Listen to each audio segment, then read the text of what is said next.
You're listening to the Smack Dab Podcast, brought to you by Engage to Go Ministries. Join us as we explore what it means to live our life smack dab in the center of God's will. Here's your host, author, and ministry leader, Colleen Myers.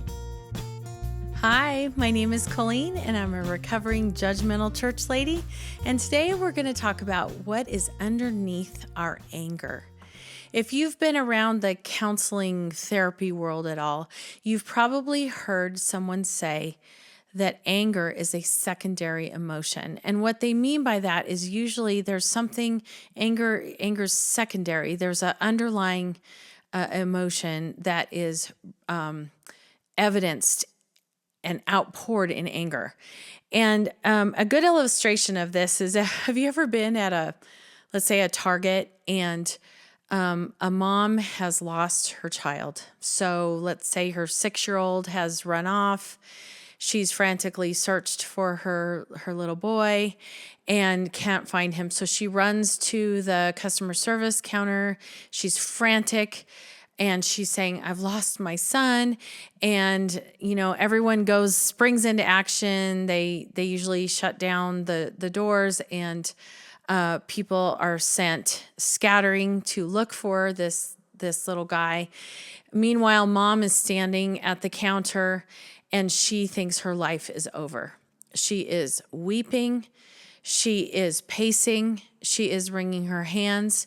It is a bad, bad day for that mom. And she is distraught and just completely just undone. Just weeping over this lost little boy. And what happens when the security manager brings the little guy up to her? Instantly, the tears shut off. And what does she do? She says, "Where did you go? I'm going to kill you." So this mom who thought her life was over, her precious son is missing, all of a sudden switches and becomes, this, I don't know what to call her, but you know what I'm talking about. It's just what happened, what you see is that the anger now that comes out is the secondary emotion caused by the fear that she just went through. She just was terrified, and now it shows up in anger. And so I recently was confronted by myself with my own anger. And I was really shocked by some anger that came out of me. And I really thought, I need to investigate what is beneath this anger. And the Lord was loving and kind, and He showed me that bitterness was at the root, was what was underlying under my anger. And Ephesians 4:32 says, "Let all bitterness and wrath and anger and clamor and slander be put away from you, along with all malice." And I did like this little study on bitterness when God revealed to me that I had some bitterness in my life.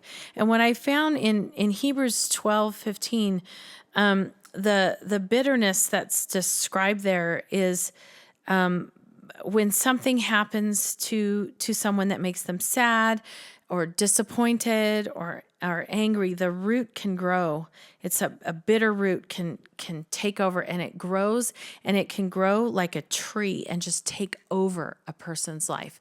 So often if you see someone that's super angry, they either have a lot of fear in their life, they have a lot of disappointment, sadness in their life, or they have a lot of bitterness in their life. That can be an underlying cause of anger. An old article in Psychology Today, I think it's from 2018, said that bitterness is a chronic, pervasive state of smoldering resentment. Wow. I had to read that a couple times. A chronic state of smoldering resentment. So no wonder if you have this bitterness and it's started out as a root and you let it grow, you didn't pull it out by the root, maybe you mowed it down instead, and so it came back with a vengeance. If we don't pull out a plant by the root, it often grows back, hard. And that's what bitterness will do. If we just like mow it down and just treat it like a little, oh, no big deal, little sin in my life.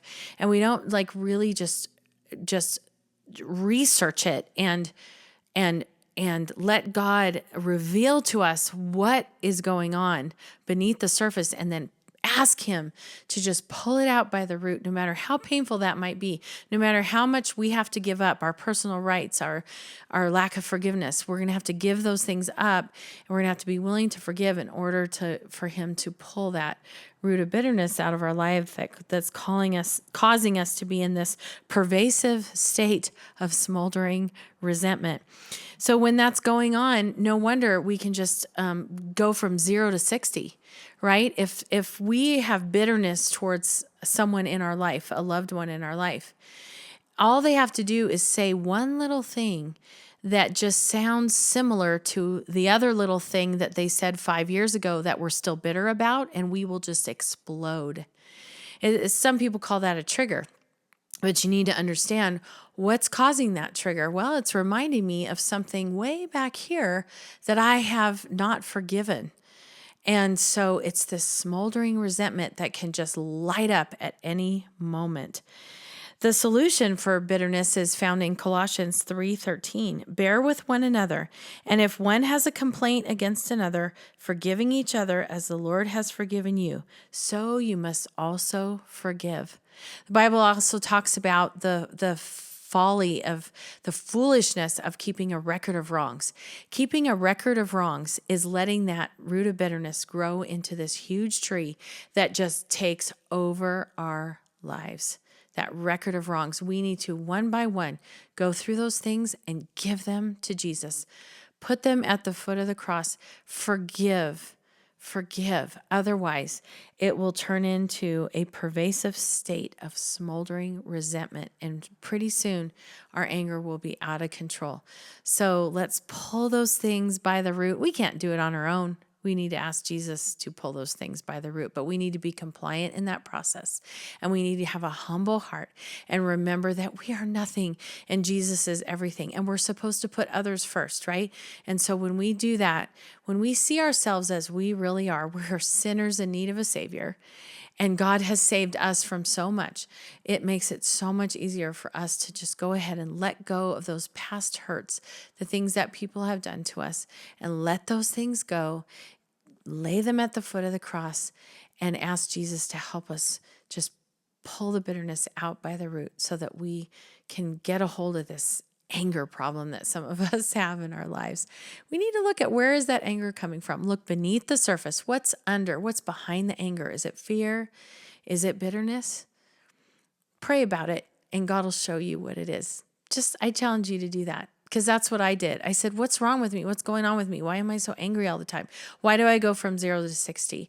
And God revealed to me that it was bitterness in my life that had just started to take over. So I encourage you to do the same thing and just ask God to show you, and He will. He loves you more than you could ever know.